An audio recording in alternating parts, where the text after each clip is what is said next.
I've worked in places before, I'm sure you've seen this as well, where there's conflict within the staff members, and sometimes there's talking behind each other's backs, or there's eye rolling. That's a big one. Where much better we don't talk behind backs, we just roll eyes. And so,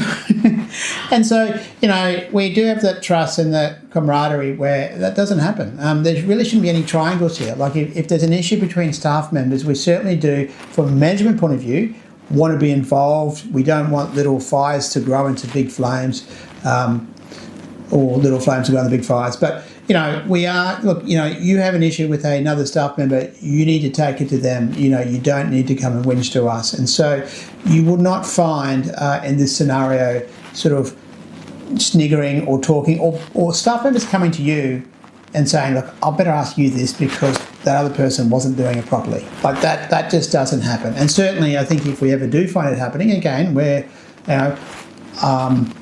open enough to understand that we don't do everything perfectly, there's that accountability going, no, there's responsibility there. If you have an issue with someone, you have a responsibility as part of that relationship. So some of this lies on you to fix. Now, that's not saying it's all your problem, but it's going, look, you have a responsibility to go and help fix that. To play above the line and go, look, what can I do? What have I brought into this situation that's allowing it? And it might be that you haven't set firm boundaries and you've allowed things to slide. Well, start having those conversations with staff members.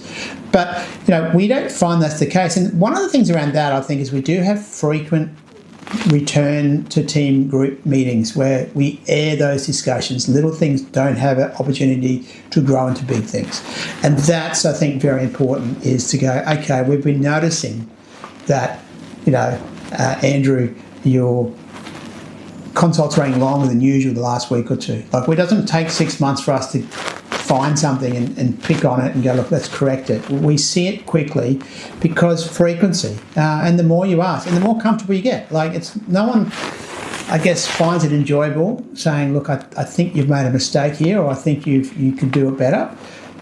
But I think having the frequent conversations of that calibre, it becomes the norm, and it's not an issue. And that ice-breaking moment going, oh, how do I confront that person about a mistake I think they've made, it doesn't become hard at all. It's enjoyable because, again, you're not pulling them up on the mistakes. You're identifying how the team can do better. You're saying, hey, there's a leak in the boat. Let's close that leak together.